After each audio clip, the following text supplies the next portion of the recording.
नमस्कार दोस्तों। पाकिस्तानी मीडिया है खौफ में क्योंकि एशिया पैसिफिक ग्रुप ने भी मोहर लगा दी है कि इस बार भी पाकिस्तान एफएटीएफ की ग्रे लिस्ट से बाहर नहीं निकलेगा। यानी कि पाकिस्तान की उम्मीदों पे पानी फेर दिया गया है। अब पाकिस्तान को इंतज़ार है 21 और 23 तारीख तक चलने वाली एफएटीएफ मीटिंग का, जहां उसकी किस्मत का फैसला होना है।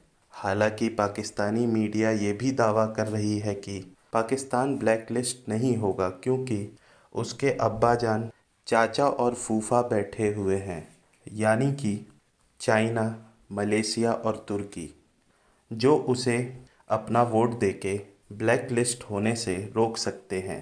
चलिए दोस्तों शुरू करते हैं और आप देखिए इस वीडियो में और क्या चर्चा हो रही है। अगर आपको ये वीडियो पसंद आए तो लाइक दबा दीजिएगा, कमेंट करके अपने विचार जाहिर कर सकते हैं।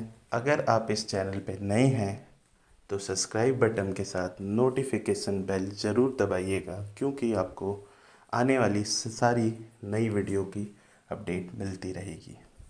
होने वाले इजलास हैं कि क्या वाकई पाकिस्तान ने ग्रे लिस्ट से निकलने के लिए ऐसे इक़दाम उठा लिए हैं कि पाकिस्तान को अब इस लिस्ट से निकालकर वाइट लिस्ट में डाल दिया जाएगा। मोना, जरिए आप देखिए, हमने काम काफी किया है, इसमें कोई शक नहीं, लेजिस्लेशन भी की है, लेकिन फिर वही बातें आड़े आ जाती हैं। इसकी मुकम्मल इम्प्लीमेंटेशन और मुकम्मल अमल दरामद के लिए हमें तमाम को इकट्ठा होना पड़ेगा। इसमें सियासी, मजहबी, समाजी जिस तरह के बैरियर्स हैं या इख्तिलाफात हैं उनको दूर करना पड़ेगा। वही बात आ गई है, हम बार बार बात कर रहे हैं कि हुकूमत को एंगेज करना है। डेमोक्रेसी या जमहूरियत नाम ही एंगेजमेंट और बातचीत, नेगोशिएशंस का है। जब तक ये चीज़ नहीं होगी, मुझे नहीं लगता हम एफएटीएफ से जान छुड़ा पाएंगे। हमारे कर्जे महंगे होते जा रहे हैं, हमारी मईशत और जो इंटरनेशनल लेंडर्स हैं हमें मुश्किल से मुश्किल शराइत दे रहे हैं। उसकी बहुत बड़ी एक वजह यह है कि एफएटीएफ एक बहुत मुस्तहकम लॉबी बना चुका है पाकिस्तान के खिलाफ।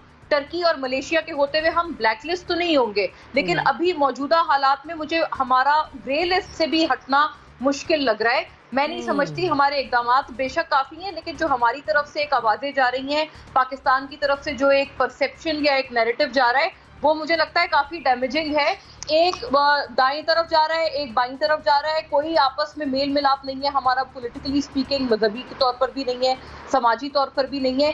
ये बातें हम जितना मर्जी इसको कैजुअली लें, लेकिन ये बाहर बहुत कीनली और विजिलेंटली नोट हो रही होती है पाकिस्तान के हवाले से। और फिर इन बातों के ऊपर बाकायदा जब एपीजी का इजलास होगा, अभी जो होने वाला है, आप देखिएगा, पहले दीगर इजलासों में भी इस किस्म की बातें हुई, वो बाकायदा पिन पॉइंट कर करके आपसे ये सवालात पूछते हैं इन बयानात पर, जिनको हम अभी इस वक्त बड़ी हंसी मजाक में उड़ा देते हैं, कैजुअली भी लेते हैं, एक रेगुलर उसको लड़ाई और एक कन्फ्रंटेशन समझते हैं। ये इतना कैजुअल मामला नहीं है। इस दफा भी यही होगा, हमारे खिलाफ काफी चीजों को इस्तेमाल किया जाएगा। उसकी बहुत बड़ी वजह यह है कि हमारे यहाँ पर इतनी बाइफरकेशन और पोलराइजेशन हो चुकी है कि एक दूसरे की शक्ल देखने को लोग तैयार नहीं। ब्रिगेडियर साहब, अभी हाल ही में एशिया पैसिफिक ग्रुप ने अपनी रिपोर्ट पेश की, जिसमें कहा गया कि इनहेंस्ड फॉलो अप लिस्ट में रखने का फैसला किया जा सकता है। मतलब ये कि मुश्किल है हमारा अभी भी ग्रे लिस्ट से बाहर निकलना। देखें, एक तो बात बड़ी क्लियर होनी चाहिए कि नेशनल इंटरेस्ट में आपको कहीं ना कहीं we have to be together, whether it is opposition और गवर्नमेंट है और सोसाइटी है, they should be focused in one direction कि जी हमने ग्रे लिस्ट से निकलना है। और उसके निकलने के लिए क्या आपने देखा कि लेजिस्लेशन में मनी लॉन्ड्रिंग के ऊपर क्या कुछ हुआ, कैसे सेनेट से वापस आया, किस तरीके से बिल पास हुआ, and what we have convey to the world कि are we not together to fight this money laundering system और एक एंटी इकोनॉमिक टेररिज्म जो होता है जिसकी वजह से ये प्रॉब्लम्स हो रही हैं। और इंडिया ने कितना अच्छे से वो सेल आउट करके और हमें इस प्रॉब्लम में डाला। इस वक्त 44 बैंक के इंडिया के हैं जो मनी लॉन्ड्रिंग में इन्वॉल्व पाए गए हैं, 1.53 बिलियन डॉलर की मनी लॉन्ड्रिंग की है। ग्लोबल टेररिज्म में अमेरिकन जरीदे ने उनको शो किया है। आपके नेशनल सिक्योरिटी एडवाइज़र ने बड़े क्लियर कंथापा के प्रोग्राम में क्या क्या बताया कि कैसे इंडिया पाकिस्तान में टेररिज्म कर रहा है। But where is our stance? Can we put India on the back foot?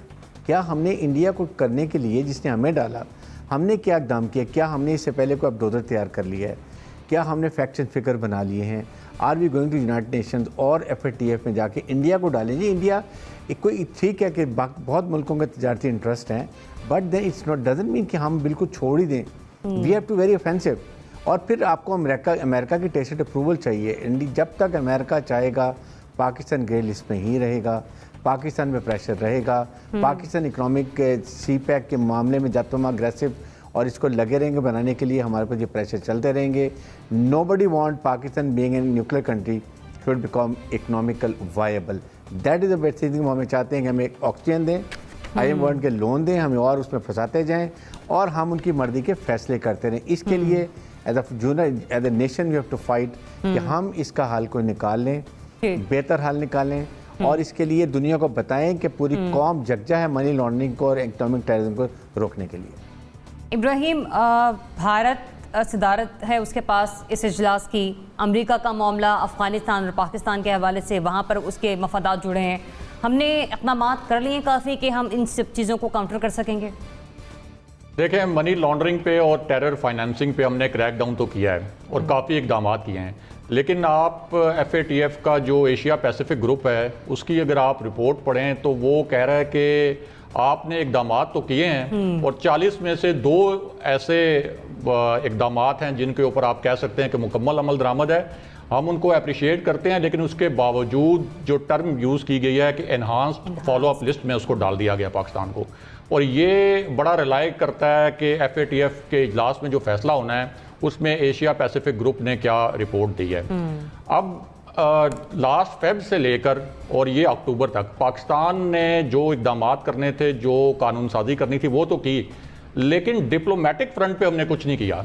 पिछले 7 महीने में हमें डिप्लोमेटिक फ्रंट पे, क्योंकि जाहिर है कि सिर्फ आपने टेरर फाइनेंसिंग और मनी लॉन्ड्रिंग कंट्रोल करने के लिए इकदाम नहीं करने, वो जो FATF के मेंबर कंट्रीज़ हैं उनको कन्विंस भी करना है कि वो हमारे इन इकदाम को एक फेयर तरीके से देखें। हमने अभी जाके शाह महमूद कुरैशी साहब ने 4 दिन पहले मलेशिया में और सऊदी अरेबिया में राब्ते किए हैं, और मलेशिया तो हमें पता है कि FATF के मामले में पहले भी हमारे साथ खड़ा हुआ था, टर्की भी खड़ा हुआ था। तो हमने कोशिश नहीं की कि हम ज़्यादा मुल्कों के साथ राब्ता करके कोई डिप्लोमेटिकली भी इस फ्रंट पे काम करें। अब हमें पता है कि भारत के कॉर्पोरेट इंटरेस्ट की हमें पहले बात हुई है, बहुत सब पार्टिसिपेंट्स ने की है, भारत की जो इंटरनेशनल लॉबी है उसकी भी बात की है। तो ग्रे लिस्ट से में रहना यानी ब्लैक लिस्ट में ना जाना, ये कोई पाकिस्तान की कामयाबी नहीं है। हर दफ़ा ये नैरेटिव हम बेचते हैं, कौम को बेवकूफ़ बनाते हैं कि हम भारत ने हमें ब्लैक लिस्ट में डालने की कोशिश की, हमारा कामयाबी है कि हम ग्रे लिस्ट में जो है रह गए। ग्रे लिस्ट में तो आपको 3 अरकान चाहिए होते हैं, लेकिन अभी भी लग ऐसा रहा है कि हम ग्रे लिस्ट से, वही जो भारत की कामयाब सफारतकारी है उसकी वजह से हम अपने इकदाम के बावजूद ग्रे लिस्ट से नहीं निकल सकेंगे। बाकी ब्लैक लिस्ट में हम जा नहीं सकते, वो टोटल 3 वोट चाहिए, वो 12 वोट चाहिए पाकिस्तान को। देखिए, ग्रे लिस्ट से निकलने के लिए पाकिस्तान को 12 वोट्स चाहिए और ब्लैक लिस्ट से बचने के लिए 3+ वोट्स चाहिए। वो हमारे पास टर्की, चाइना, मलेशिया का है, सऊदी अरब मेंबर है और होपफुली सऊदी अरब भी साथ देगा। GCC भी मेंबर है, तो GCC के लिए UAE के फॉरेन मिनिस्टर से भी शाह महमूद कुरैशी साहब ने बात की। लेकिन बात सिर्फ हमारी कम से कम FATF के हवाले से हमारी अपनी पॉलिटिकल या हमारी जो सिचुएशन है वो काफ़ी नहीं है, इंटरनेशनल पॉलिटिक्स में भी इसमें है। अदरवाइज़ अमेरिका, बरतानिया, जर्मनी फॉर एग्जांपल आपके बड़े अच्छे दोस्त हैं, लेकिन ग्रे लिस्ट में तो ये लोग लेके गए थे। यानी जर्मनी ने बाकायदा तौर पर पाकिस्तान के खिलाफ लॉबी की, USA ने की, ब्रिटेन ने की ताकि पाकिस्तान ग्रे लिस्ट में चला जाए, और ग्रे लिस्ट में हम गए तब हमने सोचा कि नहीं, अब हम लेजिस्लेशन भी कर लें, लड़ भी लें आपस में।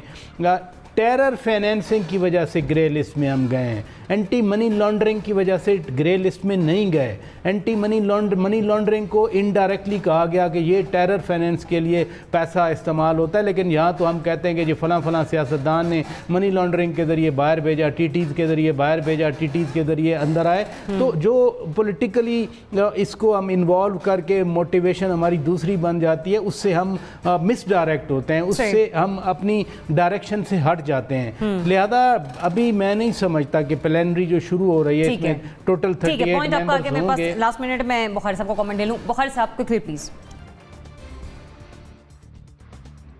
जी बिल्कुल, जब से ये इशू शुरू हुआ है हमें पता है कि APG पे, एशियन पैसिफिक ग्रुप पे इंडिया की बहुत ज़्यादा इन्फ्लुएंस है। बुनियादी तौर पे हमने बाकी जहाँ पे इकदाम किए लेजिस्लेशन समेत, उसके साथ साथ उस इन्फ्लुएंस को कर्टेल करने के काम करना चाहिए था। एक तरफ हम जब एक्स्ट्रा ऑर्डिनरी सपोर्ट एक्सटेंड कर रहे हैं टू US, टू सऊदी अरब, तो उनको हमें एज अ लॉबिस्ट इस्तेमाल करना चाहिए था, जिसमें हम नाकाम हो गए और हमें वो जो अपनी डेफिशिएंसी फॉरेन पॉलिसी में नज़र आती है वो फिर महसूस हो रही है शदीद तरीके से। इसलिए